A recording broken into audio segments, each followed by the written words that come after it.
Assalamualaikum warahmatullahi wabarakatuh.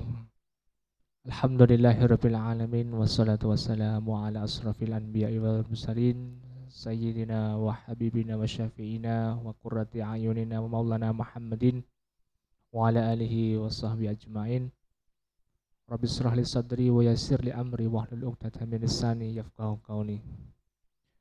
Para pemirsa yang dirahmati oleh Allah, sebagaimana kita ketahui bersama bahwa pada saat ini kita sedang berada di bulan suci Ramadan.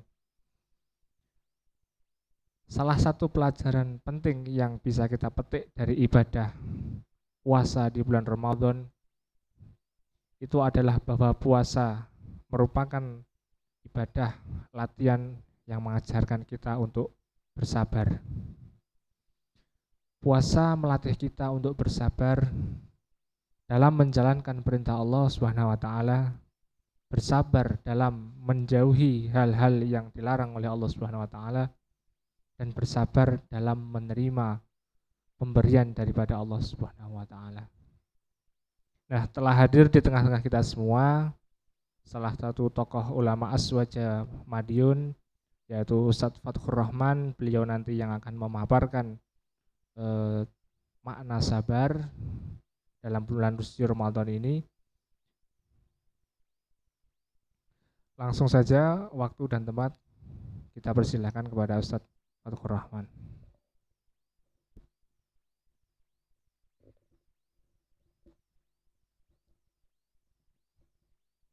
Terima kasih Mas Handoko. Alhamdulillah. Assalamualaikum warahmatullahi wabarakatuh. Bismillahirrahmanirrahim. Rabbi shrahli sadri wa yassir li amri wahlul 'uqdatam min lisani yafqahu qawli. Rabbi zidni ilma warzuqni fahma amin ya rabbal alamin. Alhamdulillah ya. Jadi pada malam hari ini kita mengadakan satu kajian yang insyaallah bahas tentang makna sabar. Jadi di awal Mas Handoko sudah menjelaskan sabar ya. Jadi sabar yang perlu kita sering kita dengarkan bahwasanya sabar ini adalah sebuah apa namanya istilahnya ngatakan sebuah kata kerja, sebuah af'al tapi tidak berbentuk. Artinya ini adalah af'alnya hati. Jadi bukan sebuah amal fisik yang bisa kita lihat, karena itu adalah af'alnya hati. Jadi orang itu sabar atau tidak itu tidak bisa kita lihat dari sisi fisiknya lagi ngapain gitu. Tetapi bagaimana sikap tersebut di dalam menghadapi suatu masalah. Jadi makna sabar ini adalah sebuah af'al yang menuntut kepada kita untuk bertahan dalam ketaatan. Jadi ada ulama yang menjelaskan bahasanya sabar itu dalam pengertian Islam ada 3. Yang pertama adalah sabar dalam menjalankan ketaatan kepada Allah Subhanahu wa taala. Artinya ketika Allah memerintahkan kepada kita untuk menjalankan satu aktivitas ketaatan, misalnya puasa, maka kita harus bertahan untuk menjalankan perbuatan tersebut dengan penuh keikhlasan.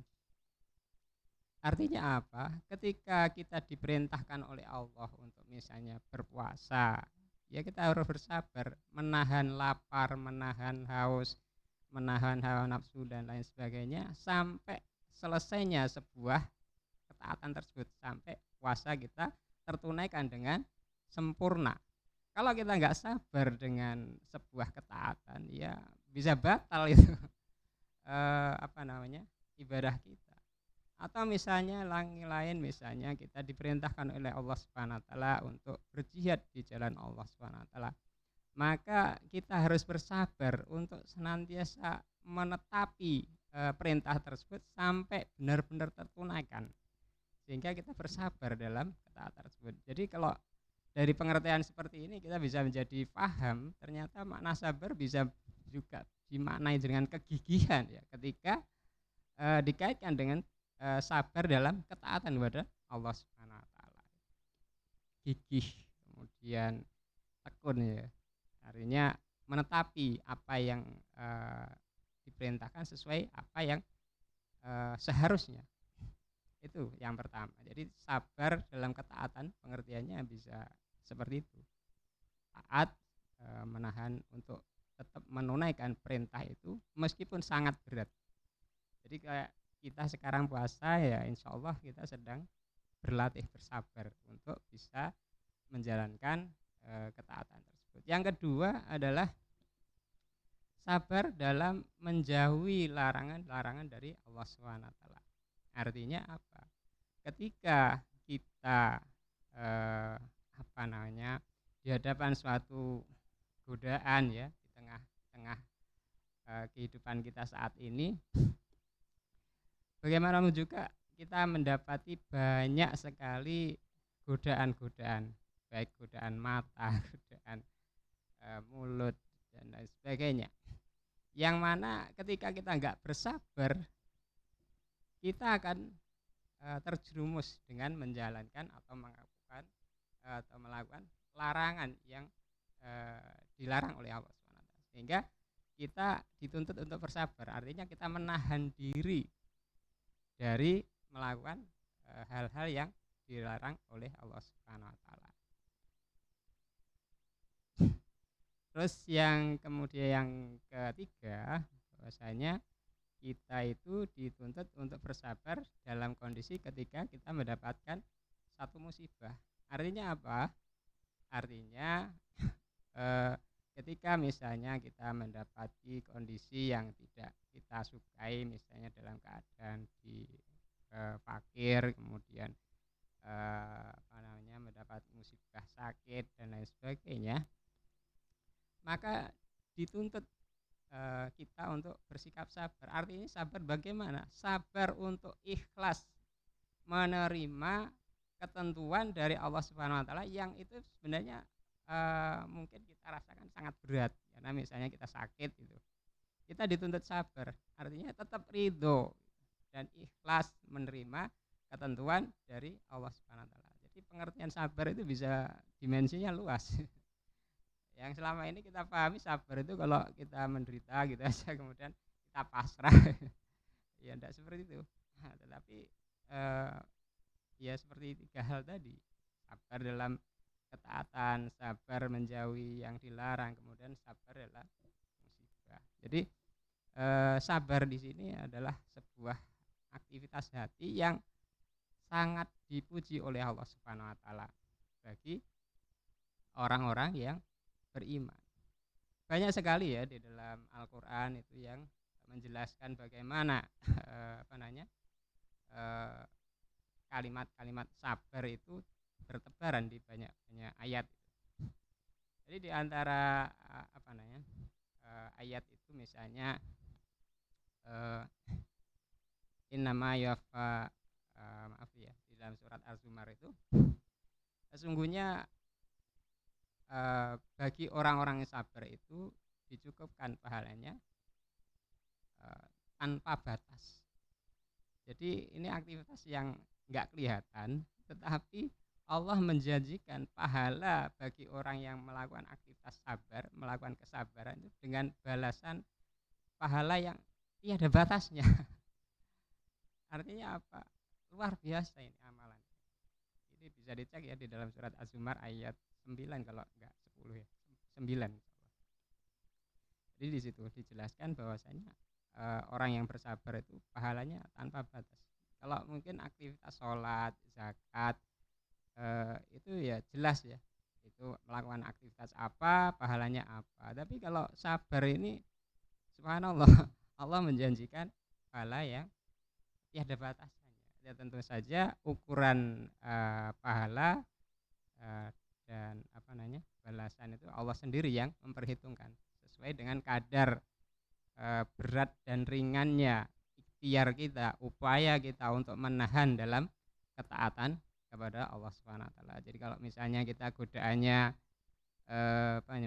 misalnya ditimpa kemiskinan kemudian sampai penderitaan yang berat, ya tentu saja Allah akan meluaskan pahalanya kepada kita karena kesabaran kita. Jadi eh, di dalam apa namanya ayat lain itu juga Allah Subhanahu wa taala juga menjelaskan eh, Bismillahirrahmanirrahim wasta'inu bis-sabri was-shalah innallaha ma'as-sabirin. Dan apa namanya mintalah, jadikanlah ya, wasta'inu bis-sabri, jadikanlah sabar dan sholat sebagai penolong. Mintalah pertolongan kepada sabar dan sholat. Gimana sih pengertiannya kok sabar kok dimintai tolong? Mungkin kita jadi bingung. Jadi itulah uniknya bahasa Al-Quran ya, di dalam menjelaskan pengertian-pengertian yang butuh ya orang mencermati maksudnya seperti apa. Sabar itu kan bukan makhluk, tapi kenapa kok dimintai tolong gitu. Jadi mungkin bisa dijelaskan seperti ini, bahwasanya bagaimanapun ya manusia itu di muka bumi ini pasti punya masalah. Dan Allah Subhanahu wa taala sendiri itu di dalam Al-Qur'an juga sudah menjelaskan antara ayatnya itu wala nabluwannakum bisyai'in minal khaufi wal ju'i wa naqsi minal amwali wa anfusi was samarati wa basyirus sabirin gitu. Dan sungguh ya wala nabluwannakum, dan sungguh kami timpakan kepada makhluk hamba-hambaku ya dengan rasa takut. Wala nabluwannakum bisyai'in minal khaufi wal ju'i, dan rasa lapar, wasamarat, dan wanaqsi minal amwali, dan kurangnya harta, wasamarat, dan buah-buahan. Kalau di dalam pengertian terjemahan itu kan buah-buahan, tapi sebenarnya ya buah dari aktivitas kita, misalnya hasil kerja kita nggak sesuai dengan nggak keinginan misalnya, maka gembirakanlah mereka dengan sabar, wabasyiri sabirin, dan gembirakanlah orang-orang yang sabar. Jadi artinya di situ ketika kita mendapati masalah, maka kita jadikan sabar itu sebagai penolong. Penolong dalam hal apa? Dalam hal ketika kita melakukan aktivitas atau kan kita mendapati kondisi yang tidak kita inginkan, kita menjadikan rasa sabar atau perasaan hati yang sabar itu sebagai penolong. Agar apa? Agar kita tetap bisa dalam koridor ketaatan kepada Allah Subhanahu wa taala. Coba bisa dibayangkan kayak gini misalnya.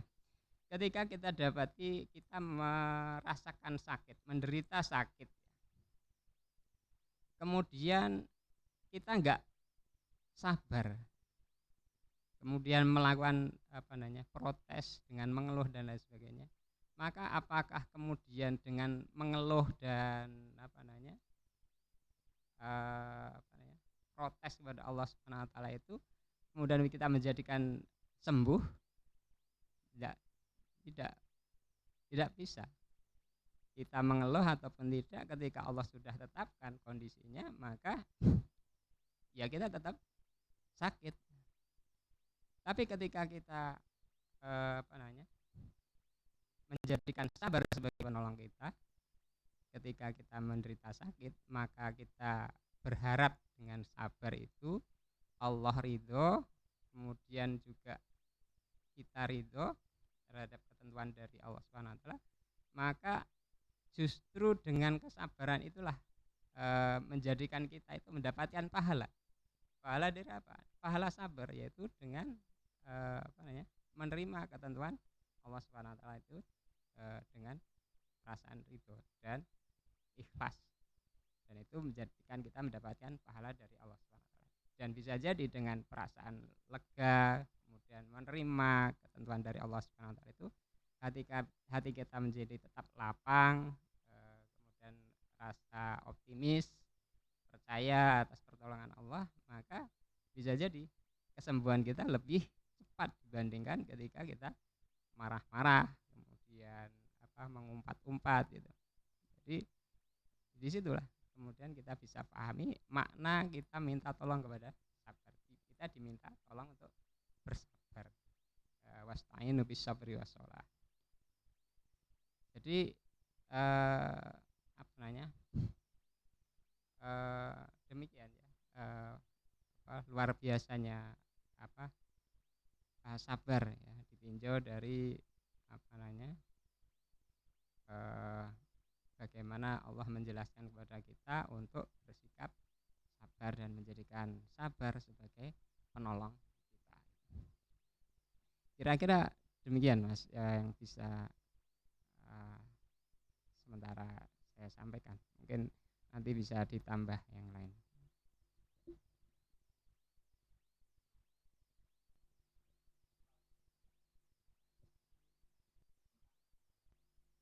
Baik, terima kasih penjelasan dari Ustadz Fathur. Bisa kita tarik kesimpulan ya bahwa sabar ini ada 3 ya tadi dijelaskan oleh beliau, yaitu sabar dalam ketaatan kepada Allah, sabar dalam menjauhi segala hal yang dilarang oleh Allah, juga sabar dalam menerima ujian atau musibah dari Allah Subhanahu wa ta'ala. Nah, Ustadz, ini ada pertanyaan, Ustadz. Bagaimana cara kita melatih kesabaran di tengah ujian yang sangat berat seperti ini ya? Di awal bulan Ramadan seperti ini ya, kita melihat ibu-ibu sekarang itu kesulitan mendapatkan minyak goreng, bapak-bapak kesulitan mendapatkan solar, belum lagi naiknya harga BBM, disusul nanti kemudian pasti harga-harga kebutuhan pokok juga akan naik. Nah, ini rasa-rasanya kok sangat sulit sekali Ustadz untuk bersabar ini. Gimana Ustadz, seperti apa ini?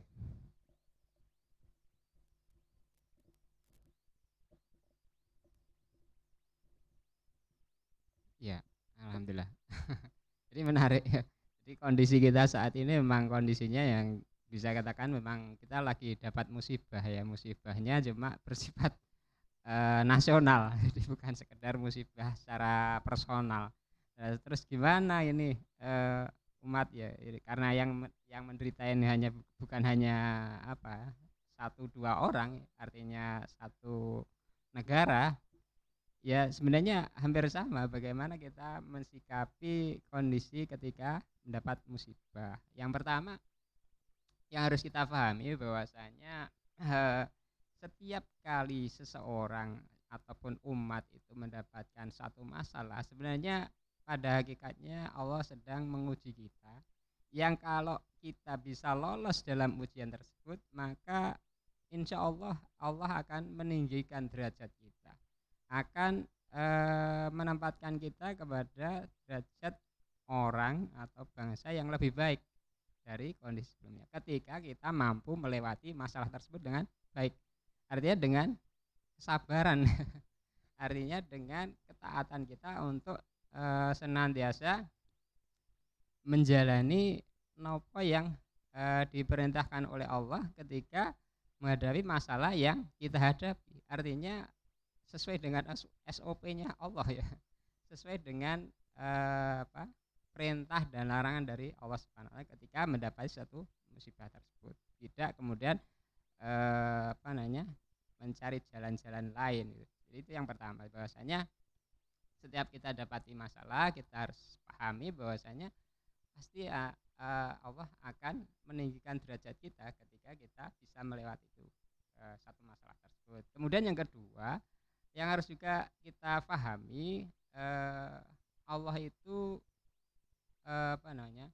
senantiasa memberikan jalan keluar ketika kita suatu ketika mendapatkan suatu kesempitan, maka Allah gabungkan antara kesulitan itu dengan kesenangan atau kelapangan. Jadi kalau kita merujuk dalam surat Al-Nasr, jadi inna ma'al usri yusra ya, sesungguhnya bersamaan dengan kesulitan itu ada kemudahan, dan itu diulang 2 kali. inna ma'al usri yusra. Ya, jadi harus kita pahami dalam kita resapi bahwasanya nanti ya ketika kita me- mendapati kondisi yang seperti ini, insya Allah ya pasti ke depan itu ada kemudahan. Kalau kondisi sekarang ada kesulitan, nanti insya Allah Allah akan berikan kemudahan. Nah, itu harus kita tanamkan. Itu konsepnya sudah baku seperti itu. Jadi tidak ada orang itu menderita terus. Tidak ada juga orang itu bahagia terus. Jadi jangan sampai kemudian kita itu menjadi putus asa karena ditimpa musibah, kemudian kita frustasi, putus harapan. Nah itu ya tidak lagi mengangkat derajat kita. Yang terjadi malah kita jadi orang yang gagal gitu. Karena apa? Karena tidak bisa bersabar. Jadi sabarnya itu karena kita paham rumusnya Allah itu dalam apa menguji seseorang hamba. Jadi ujian itu jadi cara Allah untuk mengangkat derajat kita. Kemudian yang kedua, bahwasanya setiap ujian kesulitan itu pasti dibarengi dengan kemudahan. Jadi itu sikap yang pertama, bahwasanya kita harus bersabar. Artinya kita tetap bertahan untuk tetap taat kepada Allah Subhanahu wa taala.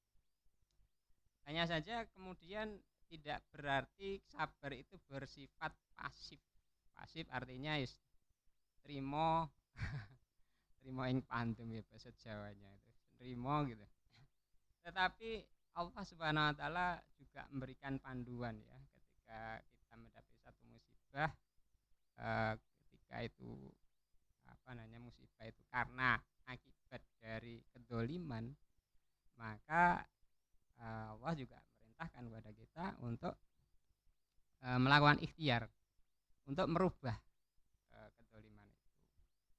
Kalau musibah itu karena memang karena qada Allah, ketentuan Allah ya kita memang harus ridho ya. Tapi kalau itu karena kedoliman, misalnya salah urusnya penguasa, salah urusnya para pejabat dalam mengelola ekonomi, maka kita diperintahkan juga untuk mengoreksi atau muhasabah lil hukam, mengoreksi penguasa untuk mereka jangan melakukan hal-hal yang menyusahkan rakyatnya, menyusahkan umatnya.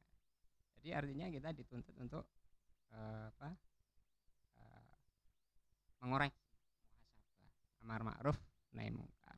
Jadi ndak kita biarkan gitu saja, kita pasrah wis ana sing ngurus gitu. Nah, itu ya sikap yang salah. Jadi kita barengi ya sikap sabar dalam menerima ketentuan itu juga dengan ikhtiar menjalankan perintah yang lain, yaitu mengoreksi atas kejadian yang menimpa kita.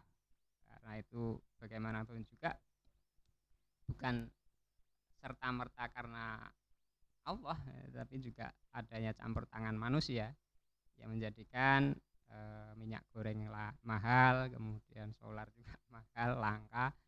Nah itu. Jadi itulah. Jadi konsepnya sederhana sebenarnya. Jadi kita tetap sabar, tidak tidak melanggar larangan-larangan Allah, tidak kemudian tidak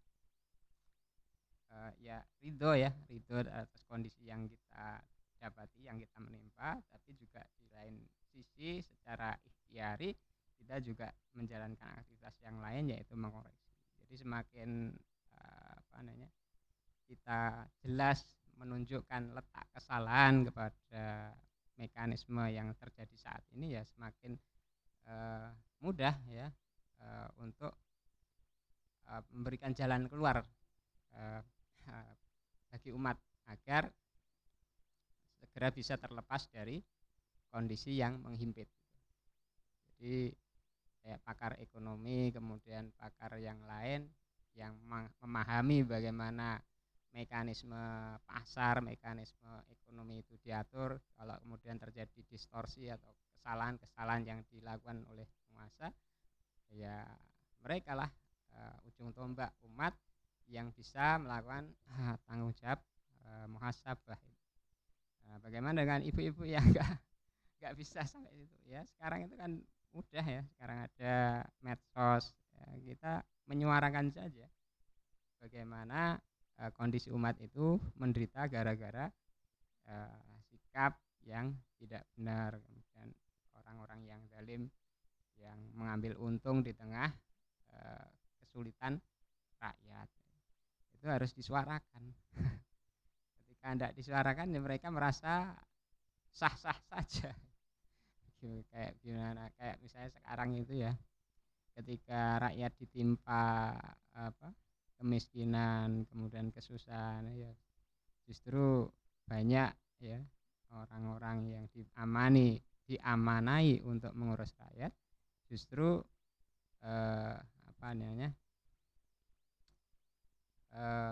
meningkat kekayaan hartanya. Ini kan naudzubillah. Jadi ya ini ya harus diingatkan pada mereka.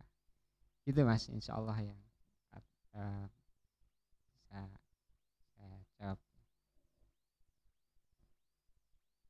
Alhamdulillah, baik, terima kasih jawaban dari Ustadz Fathur Rahman. Ya, jazakallah khair. Jadi di tengah ujian yang menimpa dari umat muslim pada saat ini adalah yang perlu kita ketahui bahwa ujian itu memang adalah cara Allah untuk meninggikan derajat kita.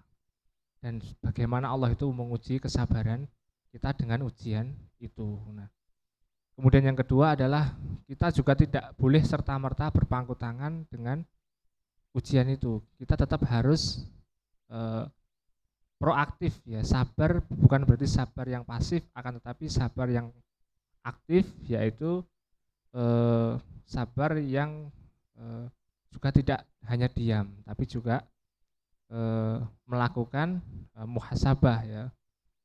Karena ujian ini juga tidak datang dengan sendirinya, tapi juga akibat daripada pemimpin yang tidak bisa meriayah rakyatnya dengan baik. Nah, itu perlu dilakukan amar ma'ruf nahi mungkar atau muhasabah kepada penguasa. Nah, itu sabar yang sesungguhnya adalah sabar yang tidak pasif, yaitu sabar yang aktif, yaitu tidak berpangku tangan, tapi juga melakukan muhasabah atau melakukan amar ma'ruf nahi mungkar. Jadi selain kita bersabar dengan ujian, kita juga bersabar dalam melakukan amar ma'ruf dan nahi mungkar. Nah, jazakallahu khair Ustaz Fathur Rahman atas penjelasannya.